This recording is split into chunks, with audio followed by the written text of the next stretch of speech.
Hey guys, welcome back to the channel. If you're not already subscribed, please like and subscribe. Leave a comment below. We have a special video today.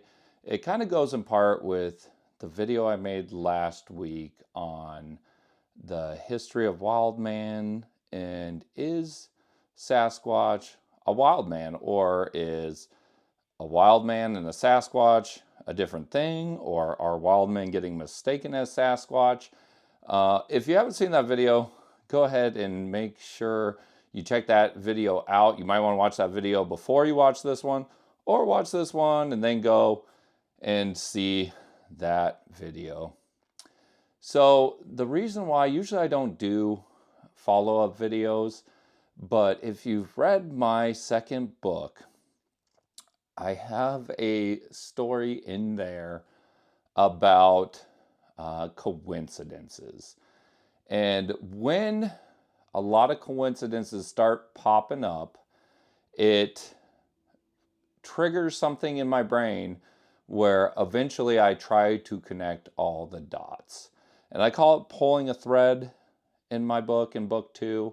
And it just gets into, kind of the cosmic tapestry that everything weaves together to tell a narrative, to at least give me some answers in my head.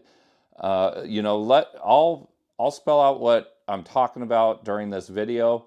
You guys let me know what you think.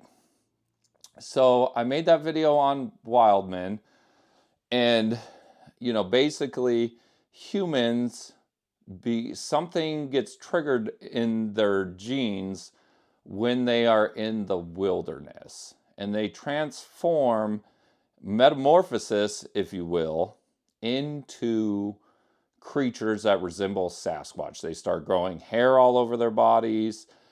They gain super strength, maybe some other abilities, and they basically live in the wilderness. And I compared it to a domesticated pig becoming a wild boar. And they do that in one generation. It's not 10 generations. It's not evolution. The pigs escape. Within a year, they start showing traits of a wild boar. They get extra big. They grow dark fur all over their body. They start growing tusk. So does that happen to humans? When they go into the wild, does some aspect of their humanity get turned off and their wild side get turned on? So at church this last Sunday, they talked about metamorphosis, and specifically what it means for Christians. So basically, you change your old life and your own old beliefs and your old habits, and you metamorph into a Christian, hopefully. So then that got me thinking, well, what triggers that metamorphosis? Finding Jesus, accepting Jesus into your life. So what could trigger the metamorphosis of a human into a wild person? And then I thought about a book that I had read way back in middle school, and I actually have that. I borrowed it permanently from the library, so sorry to my middle school. It's called Heroes, Monsters, and Other Worlds from Russian Mythology. And in that book, it shows a wild man and some other mythological creatures that may or may not be mythological, but all the artwork's great. And there should be a picture of the artwork in this video. And the wild man is traveling through the forest collecting fly amanita mushrooms, or Amanita muscaria is the scientific term. These are the mushrooms with the red caps and the white spots. So, very well known. For a long time when I was a kid, I thought they were completely poisonous, but it turns out that people use these mushrooms for spirit quest. Viking berserkers, would eat these before they go into battle, and they would channel different animal spirits, either a bear or a wolf, and basically become super strong and super brave.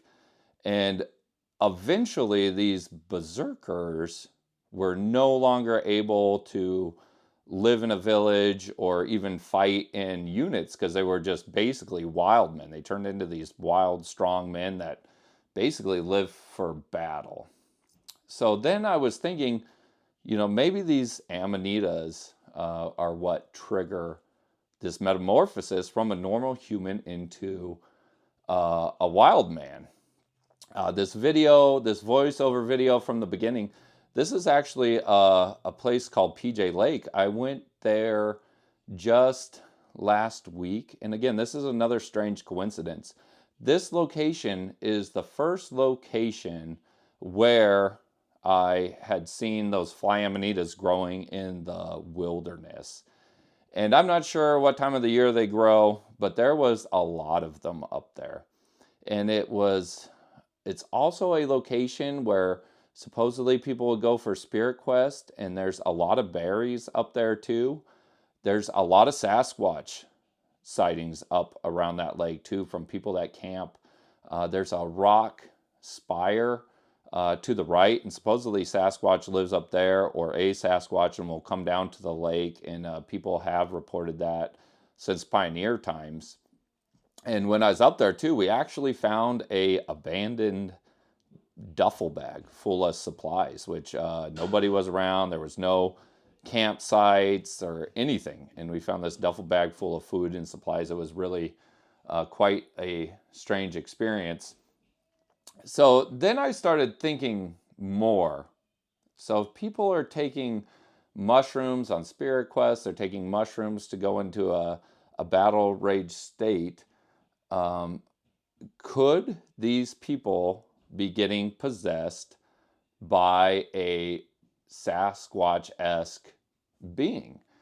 And, some people might think that's crazy, but a lot of people say Sasquatch communicates with them psychically. And that is a way that demons have used to communicate with people and possess them. And I started thinking about the book of Mark in the Bible. And Jesus is traveling along. He goes to a town, and there's a demon-possessed man that is living in a cemetery. And the townspeople have tried to chain him up several times, and he's broken the chains, and he's destroying stone tombs. And basically Jesus casts out the demons out of them, and then they possess a bunch of pigs and run off the cliff, which I think that's really interesting. Back in antiquity, people were always worried about if they used drugs or alcohol, be it mushrooms or whatever, that they were susceptible to demonic possession. And that's why alcohol actually was called spirits. It still is called spirits, because they think that evil spirits would possess these people's bodies and then cause them to act differently. And if you've ever had a loved one that is on drugs or suffers with drug abuse, they become a totally different person, like they're possessed by a demon.